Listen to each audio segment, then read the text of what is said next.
बोलो।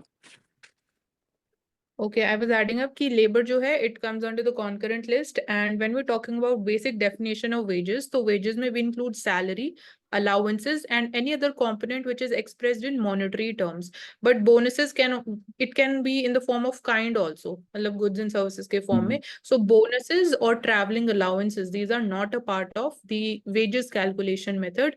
And जो code on wages है, it is talking about bonuses कितना होना चाहिए, तो it is mentioning about that as well. And कुछ और इम्पोर्टेंट चीजें हैं. जो second national commission on labour था 2002, उन्होंने रिकमेंड किया फॉर द फर्स्ट टाइम कि जो सेंट्रल लेबर लॉज हैं which are around we can say central laws 40 थे, स्टेट लॉज मोर देन 100, तो उसको हमें ग्रुप करके 5 कैटेगरीज में क्लब करना चाहिए, which included industrial relations, wages, social security, safety, and lastly welfare and working conditions. So then we had 2019 with this amendment for the 4 labor codes. And तो जो एक मिनिमम क्वेश्चन वेजेस रहता है act है, मेरा हमेशा कि हमेशा कोड क्यों बोलते हैं उसको, एक्ट क्यों नहीं बोलते? जैसे हम लोग बोलते हैं ना कोड, आईबीसी एक्ट कोड। हाँ। है तो ये एक्ट ही एक्ट, हाँ। जब हम पॉलिटिकल सेंस में बात करते हैं कि लॉ होना चाहिए, तब तो हम उसको एक्ट बोलेंगे. बट जो कोड है, कोड मतलब एक बेसिक मिनिमम स्टैंडर्ड, ये फॉलो होना ही होना चाहिए.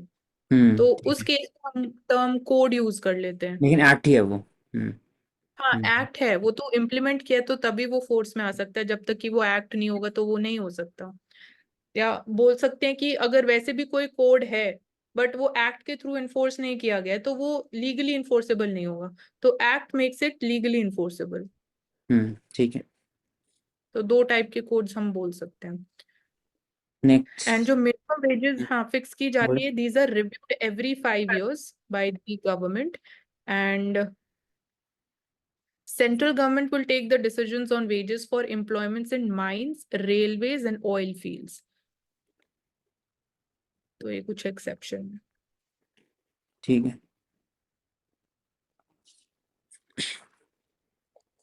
In last 23 days, Delhi breathes cleanest air in 6 years. The Commission for Air Quality Management. It is statutory body, executive body. Mansi. CAQM. It should be statutory होना चाहिए. True. Act कौन सा है? Air pollution prevention act. नहीं, अभी इसको establish अलग से किया गया था। CAQM। एक सेकेंड, 2019 से 20 में होगा, 2021 से। हम्म. बोल दे उसके बारे में। स्टैट्यूट. और एयर क्वालिटी इंडेक्स में कौन कौन से पॉल्यूशन यूज होते हैं इसमें, गैसेस को इसको देखा जाता है? PM 2.5, PM ऐसे करके बताओ। PM 2.5 होता है, PM 10 होता है. आई थिंक कार्बन डाइऑक्साइड होती है इसमें. Carbon dioxide carbon and dioxide nitrous नहीं होता। ऑक्साइड नहीं है. नहीं। कार्बन कार्बन मोनोऑक्साइड, मोनोऑक्साइड होगा, अमोनिया होगा, लेड होगा, और नाइट्रस ऑक्साइड होगा. हम्म, तो nitrogen dioxide, carbon monoxide, ozone, मतलब tropospheric ozone, sulphur dioxide, particulate matter, उसमें 2.5 और 10 अमोनिया। तो 0 to 500 होता है अलग अलग डिग्री पे, और इसी के बेसिस एंड पर लेड बोलिए। लेड और मोनोक्साइड भी होता है. लेड है सिर्फ।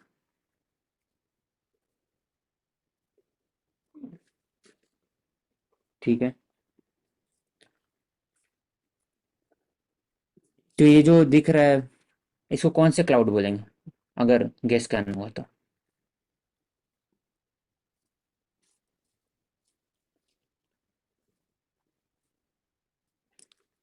ये तो सीरियस होना है, सीरियस या कमुलर क्यूमस नहीं होने वाला। ये स्ट्रैटस हो सकता है, सीरियस हो सकता है। स्ट्रैटस भी नहीं है क्योंकि ये लेयर्ड है, फेदरी टाइप है ये देखने में। जीरो क्यूमुलस भी हो सकता है, हम्म। बट वो हायर एल्टीट्यूड्स पे होता है. Cirrus clouds are short, detached, hair-like clouds found at high altitudes. In daytime, they are whiter than any other cloud in the sky. तो आई थिंक ये cirrus ही हो सकते हैं. हाँ, तो CAQM स्टैट्यूटरी बॉडी 2021 में है। कौन कौन से उसका रोल क्या है? It will supersede all the bodies related to the pollution control board of Delhi, Punjab, Rajasthan, UP and Haryana. Chairperson chief secretary secretary होंगे, 75 ईयर्स 3 ईयर्स के लिए रहेंगे। एक्सपर्ट फ्रॉम इसरो, CPCB और different members on the state. Power क्या रहेगा कि डायरेक्शन दे सकते हैं, कंप्लेन ले सकते हैं, पैरामीटर ले डाउन कर सकते हैं रिगार्डिंग कंट्रोल, पिनलाइज कर सकते हैं, आइडेंटिफाई कर सकते हैं वॉलेटर को, मॉनिटरिंग कर सकते हैं और रिकमेंडेशन दे सकते हैं सरकार को क्या करना चाहिए। तो ग्रैप जो होता है ना, GRAP graded response action plan, it is under this one कि according to the AQI level graded action which has to be taken by the state to curb air pollution। तो So GRAP is under this CAQM, ये बोल रहे हो आप? यही होना चाहिए। हम्म।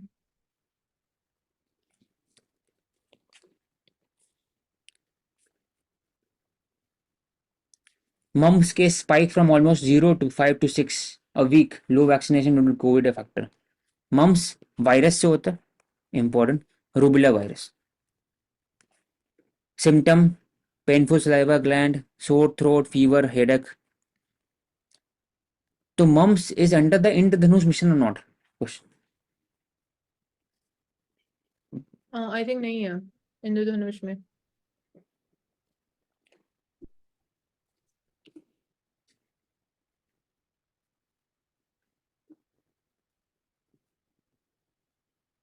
तो अलग से दिया जाता है ना इसको फिर। हाँ, ये इज इसका नॉट अलग part of campaign the UIP, है। Indian universal immunisation programme, because of the low mortality rate और पब्लिक सिग्निफिकेंस में कम है उतने में। मम्स वैक्सीन MMR वैक्सीन है, mumps, measles, mumps and rubella.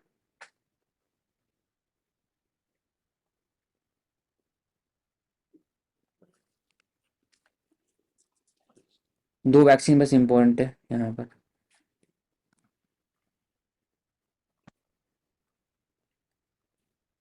कौन कौन सी वैक्सीन आती है इंद्रधनुष के अंडर? तो tetanus and diphtheria, inactivated polio virus हो गया, मीजल्स रूबेला आती है, rota virus, pneumococcal conjugate vaccine, then Japanese encephalitis, ये इंक्लूडेड है।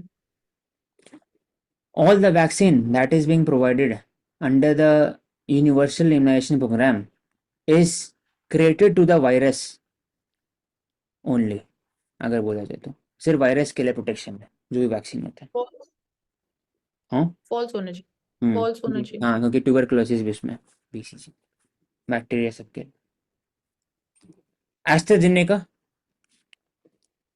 UK बेस्ड है, इन्हीं के एक पार्ट है कोविशील्ड। वो बोलेगा कि rare side effect of vaccine है blood clotting and low platelet count. It has admitted.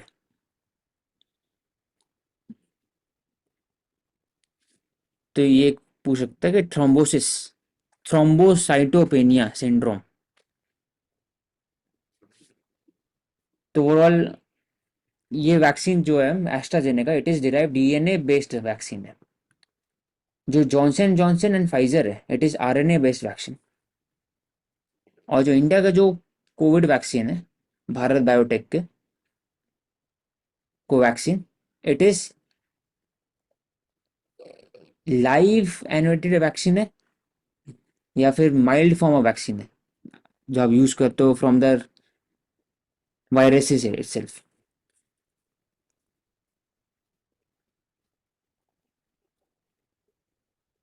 तो TTS सिंड्रोम 0.5 और 2.6 पर केस पर 1 लाख डोजेज एडमिनिस्ट्रेटेड। उसमें से younger women under the age of 60 years are at risk. और फर्स्ट डोज के बाद बढ़ जाते हैं। However, million dose one clotting event per million dose was minuscule। तो इसमें कॉस्ट बेनिफिट प्रोफाइल किया जाता है, उसके हिसाब से पब्लिक पॉलिसी इंप्लीमेंट किया जाता है। सिस्टम थ्योरी के अंदर में। तो कॉस्ट बेनिफिट में giving the vaccine was very important to reduce the amount of death that India was facing during the second wave. Cases भी कम ओवरऑल टीटीएस का, थ्रोम्बोसाइटोपेनिया सिंड्रोम 2.3 केसेस पर मिलियन, 10 लाख में।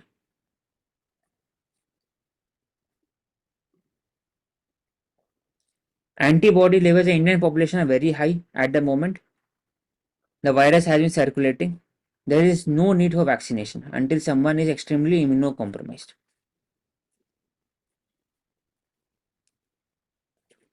तो इंडिया में नेचुरल इम्यूनिटी भी हुआ और पैसिव इम्यूनिटी।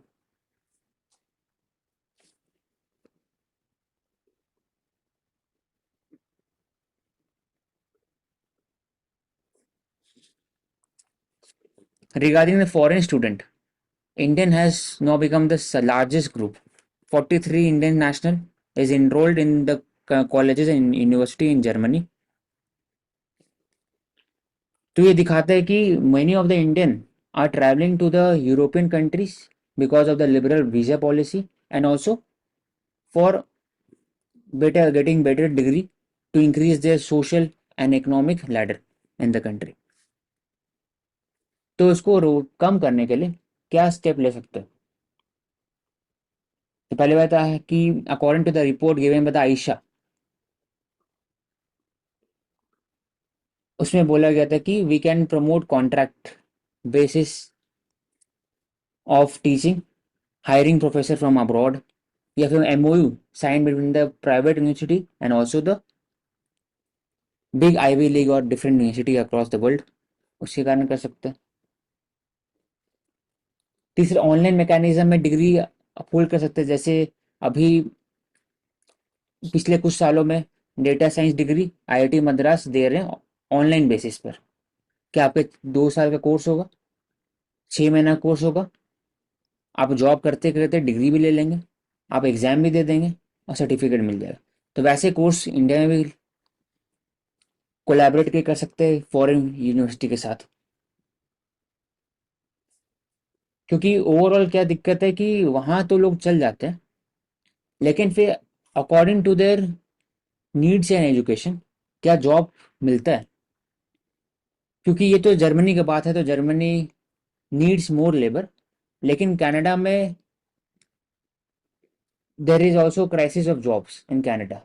तो घूम फिर कर वहाँ पर भी वही जॉब कर रहे थे जो यहाँ से आप नहीं करने वाले थे ओवरऑल। तो हर एक कंट्री डिफरेंट डिफरेंट है। तो इसमें और एक और इम्प्रूव कर सकते हैं कि back to the country policy जो चाइना इम्प्लीमेंट करते हैं कि आप वहाँ पढ़ करके वापस इंडिया में आप entrepreneurship, startup, stand up India, उसके अंदर पार्टिसिपेट कर सकते हो। Apart from that, Mansi, if you want to add, कैसे जो कम कर नहीं, सकते? कैसे, क्या बोल रहे हो, क्या कम कर कम कर सकते हैं ऐसे सकते हैं जो। क्योंकि इतने माइग्रेशन है, 2.7 लाख इंडियंस। तो ये नेशनल एजुकेशन पॉलिसी में हम बात करते हैं फॉरेन यूनिवर्सिटीज, तो इसका मेजर एक इम्पैक्ट देखने को मिल सकता है coming times. Foreign campuses being opened up. Deakin University, Australia, they are opening their campus for the like पहला तो they are opening in Gujarat. और जो मम्प्स वायरस की हमने बात करी, तो कौन से बॉडी पार्ट में कहाँ पे होता है ये डिजीज, कौन से ऑर्गन को इफेक्ट करता है, बताओ। सलाइवरी ग्लैंड्स जो होते हैं। और राइट, कैरोटिड ग्लैंड्स जो हम्म हमारे चीक्स होते हैं, तो उसमें स्वेलिंग हो जाती है, they become more tender. Hmm salivary glands को बोलते हैं parotid glands. South Asia to receive above normal rain this year. तो अबव नॉर्मल डिसाइड कैसे होता है? तो अकॉर्डिंग टू आईएमडी 98 से 105 के बीच में नॉर्मल रेंज है, उसके ऊपर अबव नॉर्मल होते हैं 105 110 के बीच में। 98 से 102 हो गया, 97 से 103 उसकी जो नॉर्मल रेंज होता है, उसके अबव नॉर्मल मतलब 103 से ऊपर, अब बिलो नॉर्मल 98 97 से नीचे। तो south Asian climate outlook forum, it has said अब नॉर्मल क्यों होगा कि लाल ने इफेक्ट के कारण भी cooling of the sea condition over the same region, and it is leading to the transfer of the warm current to the western direction to the Australian coast or Indian coast, और trade wind वापस से re-energize and it will become more and more warm. It will take the moisture from the Indian Ocean and it will bring rain. Indian ocean dipole भी positive रहेंगे, इसी कारण भी हो सकता है. Sea surface temperature will swing from El Nino to neutral and La Nina from time to time. इसी कारण जो रेन होंगे सर वो अब normal.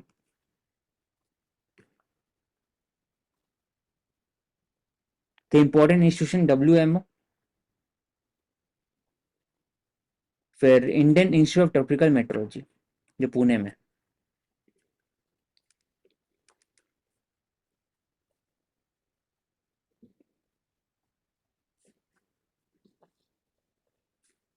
Public investment remains a important driver for India's growth. तो जीडीपी में बात करते हैं तो इन्वेस्टमेंट दो टाइप के, कॉर्पोरेट एक पब्लिक इन्वेस्टमेंट है. Public expenditure, house hold consumption, और इन्वेस्टमेंट में दो आ गए, पब्लिक और कॉर्पोरेट. तो मोस्टली कॉर्पोरेट इन्वेस्टमेंट तो कम रहता है इंडिया के अंदर में. Overall driven, India is driven by public investment, चाहे NIP, फ्रेट कॉरिडोर से लेकर के सब बात हो. तो कॉर्पोरेट इन्वेस्टमेंट को भी इम्पोर्टेंट है रोल प्ले करना इसमें, क्योंकि पब्लिक इन्वेस्टमेंट से ओवरऑल डेट बढ़ता है. तो उस पर फोकस किया रहा है. कैसे फोकस किया रहा है? तो इनविट रीट के कारण. एंड ऑल्सो जैसे यहाँ पब्लिक इन्वेस्टमेंट लिखा कि it is an important driver for the growth. तो कीन्जियन स्कूल ऑफ इकोनॉमिक्स जो है वो बोलते हैं कि फिस्कल पॉलिसी इंपॉर्टेंट है for driving the economic growth. अगर कंपेयर करते विद द क्लासिकल थॉट, तो क्लासिकल्स का मानना ये है कि इकोनॉमी अपने आप रीएडजस्ट करके फिर से इक्विलिब्रियम को रिस्टोर कर लेगी, तो गवर्नमेंट इंटरवेंशन इतना इंपॉर्टेंट रोल प्ले नहीं करता है. तो उसके बाद फिर कीन्जियन स्कूल्स आया था after the great depression of 1929. तो कीन्जियन ने बोला कि गवर्नमेंट इंटरवेंशन इंपॉर्टेंट है और उसमें भी फिस्कल पॉलिसी ज्यादा इफेक्टिव है. देन वी सॉ कि कीन्जियंस के बाद we have the monetary school. तो उनका मानना ये है कि मॉनेटरी पॉलिसी ज्यादा इफेक्टिव है, अगर इन शॉर्ट हम बोले कि उनका क्या आइडियाज है. ठीक है. तो इसमें disinflation, reflation, deflation, disinflation और इन्फ्लेशन. इन्फ्लेशन का तो इन्फ्लेशन है लेकिन कम हो रहा है, तो डिस इन्फ्लेशन है. डिफ्लेशन मतलब कि नेगेटिव प्राइस, डिफ्लेशन. रिफ्लेशन वापस से इन्फ्लेशन स्टार्ट हुआ आफ्टर द रिसेशन या फिर डिप्रेशन, तो रिफ्लेशन हो और गया. एक हाइपर इन्फ्लेशन भी होता है, which is like more than अगर 100% रजिस्टर हो रहा है. तो एग्जैक्ट अब मैं उसकी कंडीशन देखती हूँ हाइपर इन्फ्लेशन के लिए. तो यहाँ पर कोर इन्फ्लेशन और headline. Headline overall inflation, core मतलब विदाउट फ्यूल एंड फूड.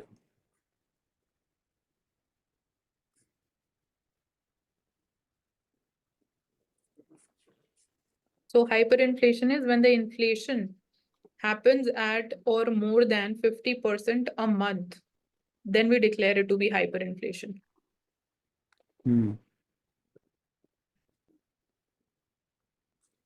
ठीक है. Place mechanism to curb frauds, SEBI to fund houses. Asset management company for the mutual fund. Asset management company, उनको डायरेक्शन दिया गया कि आप जो एसेट मैनेज करते हो वहां पर कोई misconduct, you should monitor the insider trading हो रहा है कि नहीं, miss use of sensitive information होता है, टाइप्स ऑफ मिसकंडक्ट.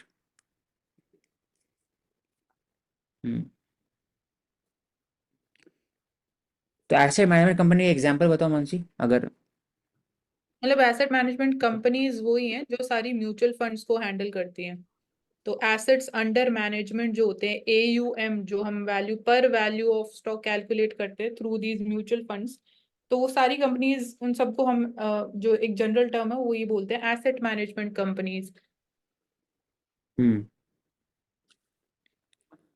तो जितने भी म्यूचुअल फंड्स हैं सब एग्जाम्पल है इसलिए।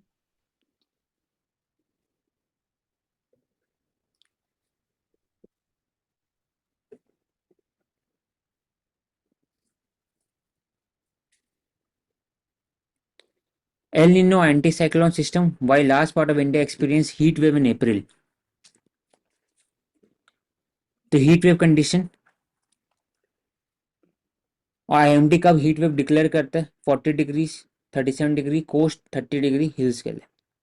4 to 5 6 डिग्री अगर अबव नॉर्मल है तो उसको हीट वेव किया जाता है, और 6.4 डिग्री के ऊपर अगर रहेगा लगसेंशन 2 to 3 डेज के बाद तो इसको सीवियर हीट वेव घोषित किया जाएगा।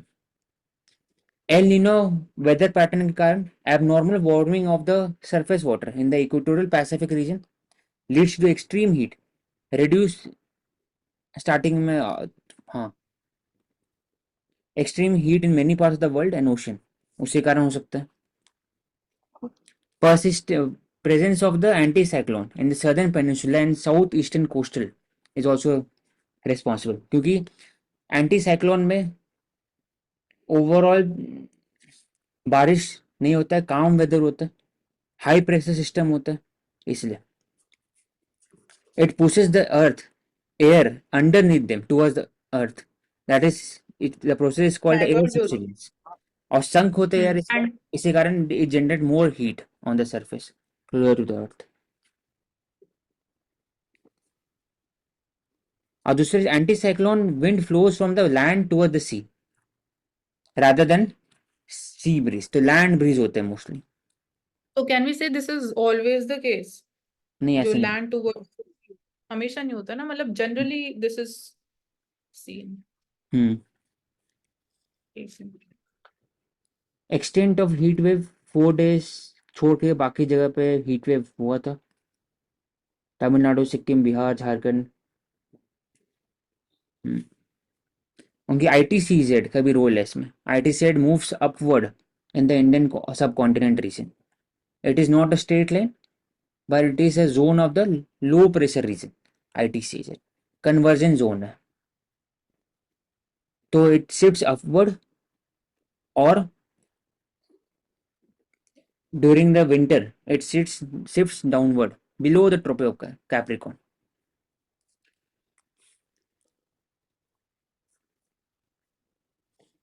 Indian economy has fared better than expected. Momentum is expected to continue. World Economic Outlook, PT Perspective report IMF का, सबने बोला है कि 6.7% 7% के आसपास ग्रो हो। इंडिया में भी गुड मॉनसून अचानक चांसेस है क्योंकि La Niña condition is developing. Further work force will be driven by India and sub Saharan country, तो वर्क फोर्स को स्किल करना ये हमारा काम है, हमारा टास्क है। उसके लिए NEP है, उसके लिए स्किल अभियान है, उसके लिए रोल और प्राइवेट सेक्टर है। ऐसे माइक्रोसॉफ्ट ने कहा था कि 1.5 मिलियन पीपल को आप वो रीस्किल करेंगे इन द आर्टिफिशियल इंटेलिजेंस।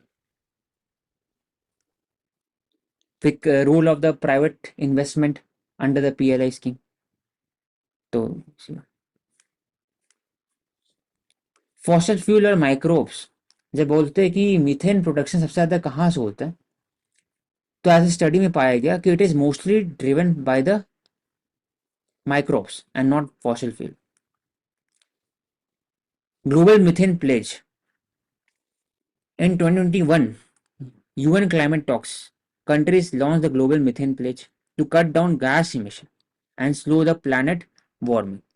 तो ग्लोबल मीथेन प्लेज में इंडिया पार्टिसिपेट किए कि नहीं मानसी? India participate member. किए बट इंडिया नॉट, मतलब उसको हम सपोर्ट नहीं करते हैं, मतलब India is not a member of it, ये बोल सकते हैं। और methane is second most abundant after the CO2, it warms the planet more क्योंकि 28 टाइम्स ज़्यादा ग्लोबल वार्मिंग पोटेंशियल है, तो स्मॉल क्वांटिटी में भी वो सबसे ज़्यादा वार्मिंग कर सकते हैं। दो सोर्स ऑफ मीथेन का, बायोजेनिक और थर्मोजेनिक। थर्मो नाम से, तो वो जब गैस और फ्यूल एक्सट्रैक्शन होता है फ्रॉम द ग्राउंड, तो इट रिलीजेस मीथेन। तो कोल बेड मीथेन बात करते हैं, वहां से मीथेन प्रोडक्शन भी होता है, कोल बेड मीथेन। तो थर्मोजेनिक प्रोसेस है। दूसरा है from the microbes present in the digestive system of both human, cows, livestock, etc. Bacteria, eukaryotes, distinct from bacteria eukaryotes होते हैं आर्किया। ये हो सकता है पूछे, archaea, ARCHAEA. It is single celled, distinct from bacteria and eukaryotes. They are called as methazoan. Oxygen deficient environment के अंदर में, for example wetland, rice paddy land, landfill, sediment of lakes and ocean, और digestive tract of human and animals, इसके अंदर में ये पाए जाते हैं।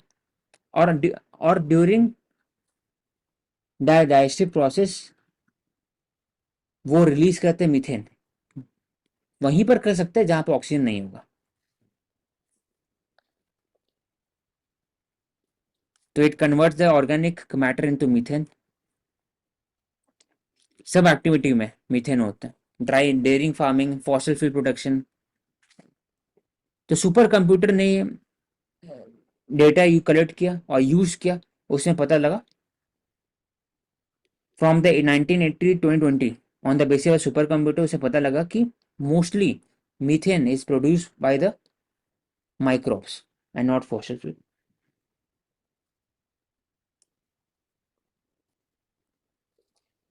क्योंकि methane emission from fossil fuel decline between 1990 and 2000, और वो स्टेबल है, लेकिन मीथेन बढ़ते जा रहे हैं। तो ये क्या दिखाता है कि mostly they are caused by the anaerobic archaea microbes.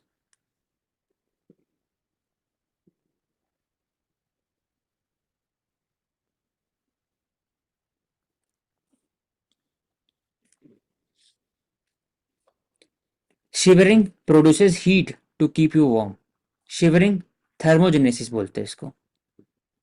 Thermogenesis thermo temperature maintenance के अंदर, whenever it occurs when the tension of the skeletal muscle rises beyond critical level 37.1 degree से अगर कम होता है तो ऑटोमेटिकली बॉडी के अंदर शिवरिंग होता है। इट इज इनवॉलंटरी, आप कंट्रोल नहीं कर सकते, खुद से होता है, या ठंडे पानी नहाने के बाद होता है, या सुबह सुबह होता है, during fever, even in cool environment. It involves oscillation of the skeletal muscle contraction. तो shivering is caused by the skeletal muscle 10 to 20 per second. Irregular भी होते हैं, बाद में फिर इनवॉलेंट्री रेगुलर हो जाते हैं। तो So रिस्पॉन्सिबल can we कौन say है? हाइपोथैलेमस। it बोलो। is always involuntary? Voluntary तो नहीं हो सकता है shivering. हाँ इनवॉलेंट्री होंगे, हाँ इनवॉलेंट्री होंगे। It is actually an involuntary contraction. Irregular starting में होंगे, बाद में फिर इट रेगुलर हो सकते हैं, सिंक्रोनाइज हो सकते हैं टाइम। दूसरे के बॉडी टेम्परेचर 37.1 डिग्री से कम होता है तो automatically hypothalamus, skin sends cold signal to spinal cord. It is picked by the hypothalamus in the brain, middle part of the brain, और उसके अब वो फिर डायरेक्शन देते हैं स्केलेटल मसल को टू जनरेट हीट। हीट कैसे जनरेट करेंगे? तो by shivering. It generates around 45.5 calorie per hour, 7 times greater than man's normal resting metabolism.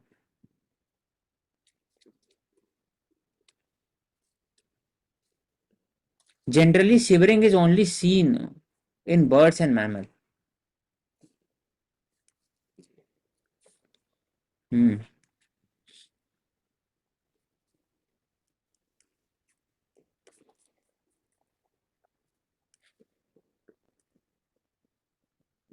तो starting with the first expanded programme of immunisation, उसमें role बोला जा रहा है कि कैसे इम्यूनाइजेशन को बढ़ा सकते हैं, एडिशनल पॉपुलेशन को जोड़ सकते हैं।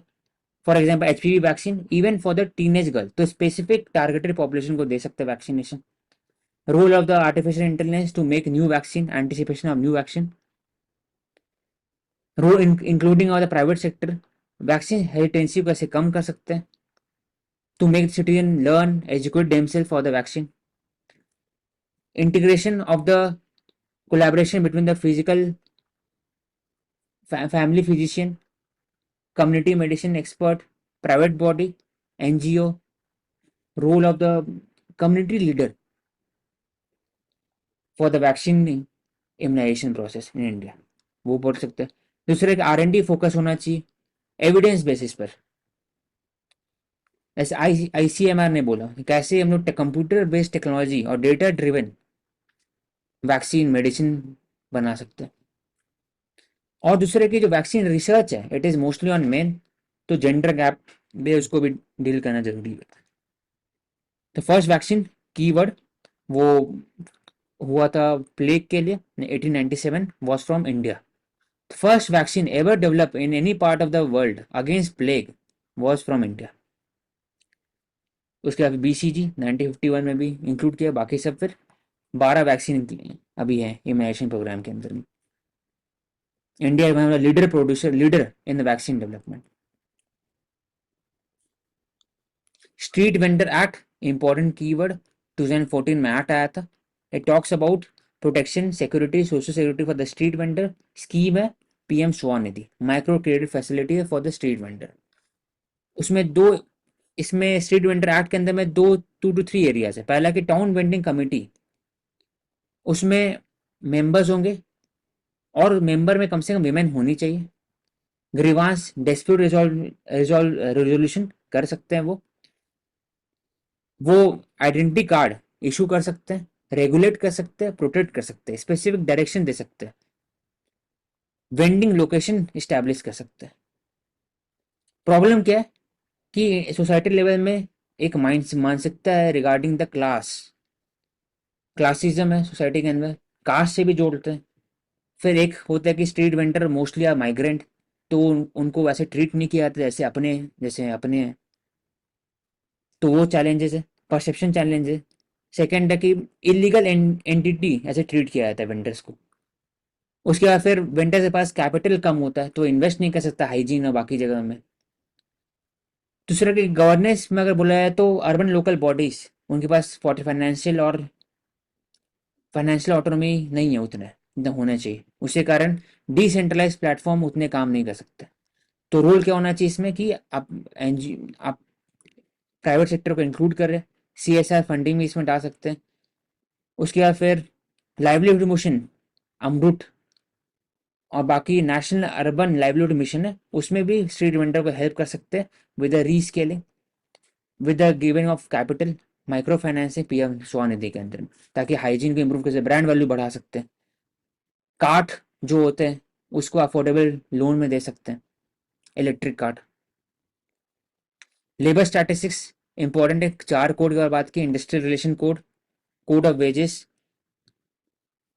फिर कोड सोशल सिक्योरिटी और operation safety hazard.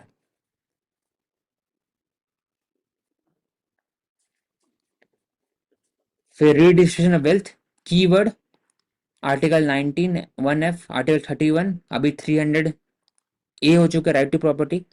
First amendment 1951 31A acquisition for the state, 31B 1951 amendment, उसमें 9 शेड्यूल लाया गया ताकि जो भी लॉज है it will become immune from the supreme court. लेकिन सुप्रीम कोर्ट ने बोला 2007 में आयरर कोयलो में कि कोई भी लॉज इम्यून नहीं है, they will amount to judicial review. 31C 25 amendment act 1971, उसमें बोला कि 39B और C रीडिस्ट्रीब्यूशन ऑफ वेल्थ और prevent concentration of the wealth, इसके लिए यू कैन सरपास आर्टिकल 14 18 19। तो सुप्रीम कोर्ट ने बोला कि सिर्फ उसी के लिए, बाकी फंडामेंटल राइट के लिए नहीं है, और there should be harmonious balance between the fundamental right and DPSP under minimum mill case 1980। तो केस के बाद किया तो कोलकनाथ केस में बोला कि सुप्रीम कोर्ट, पहले शंकरी प्रसाद केस में बोला कि आप अमेंड कर सकते हो फंडामेंटल राइट को, कैसे भी कर सकते हो। कोलकनाथ ने रिवर्स कर दिया, बोला कि आप अमेंड ही नहीं कर सकते। केशवानंद गौहत्या केस में बोला कि आप अमेंड कर सकते हो provided that you are not violating the basic structure. On 1980 we have discuss. Overall direct tax collection में भी कॉर्पोरेट इनकम टैक्स कम होते जा रहा है, और पर्सनल इनकम टैक्स बढ़ते जा रहा है कल के डेटा के अनुसार, और इनडायरेक्ट टैक्स भी बढ़ते जा रहा है। तो बोला जा रहा है कि रिडिस्ट्रीब्यूशन ऑफ वेल्थ कैसे करेंगे फिर, तभी कर सकते हैं जब इकोनॉमी पाई बढ़ेगा, और we have to more focus on creation of jobs, skilling and in private sector का इन्वेस्टमेंट। फिर कीवर्ड कमीशन और air quality management statutory body 2021 में स्टैब्लिश हुआ 4 to 5 स्टेट्स के लिए, हरियाणा, पंजाब, राजस्थान, यूपी, इसके लिए था। ग्रैप प्रिंसिपल, AQI के अंदर कौन कौन से गैसेज आते हैं, वो मम्स वायरस इंक्लूडेड नहीं है इंद्रधनुष मिशन के अंदर में, होना चाहिए, और it is related to the salivary gland. So is it airborne disease? हो सकता है airborne, Airborne. And humans are the only host. Humans. फिर keyword thrombocytopenia syndrome, 1 in a million cases, इसलिए उतना खास नहीं है। Then IOD, Indian Ocean dipole, ENSO, La Niña condition, El Niño condition. Then we discuss keyword like global disinflation, deflation, reflation, hyperinflation, core inflation, headline inflation. IMF वो decide कर, वो करते global economic outlook, world economic outlook. Asset management company, उनका role. Anticyclone कैसे क्या होता है, cyclone क्या है? एंटी साइक्लोन में mostly wind flows from land to sea, mostly heat wave condition, plains, hills के लिए। World economic outlook, IMF। Microbes is a leading cause for the methane generation. Global methane pledge, India ने participate नहीं किया। 2 category, biogenic, thermogenic. Thermogenic fossil fuel के कारण होता है, biogenic bio process के कारण होता है। Wetland, landfill, rice paddy, digestive tract के अंदर में जो मिलने वाले small single cell organism, archaea जिसको बोलते हैं।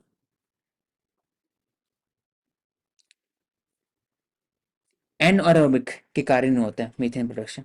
सिवरिंग इनवॉलेंट्री कैसे होता है, जैसे ही पता लगे बॉडी को 37 डिग्री से कम हो गया, automatically signal send to the via spinal cord to the hypothalamus, hypothalamus को लगेगा, it will send signal to the skin, skeletal muscle, और स्केलेटल मसल वाइब्रेट करना स्टार्ट करेंगे, इनवॉलेंट्री, और उसके कारण हीट जनरेशन होगा, हीट जनरेशन से वापस से बॉडी टेम्परेचर नॉर्मल पास है।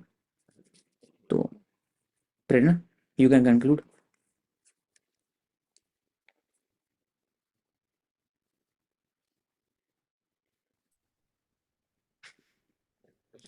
Okay, thank you everyone.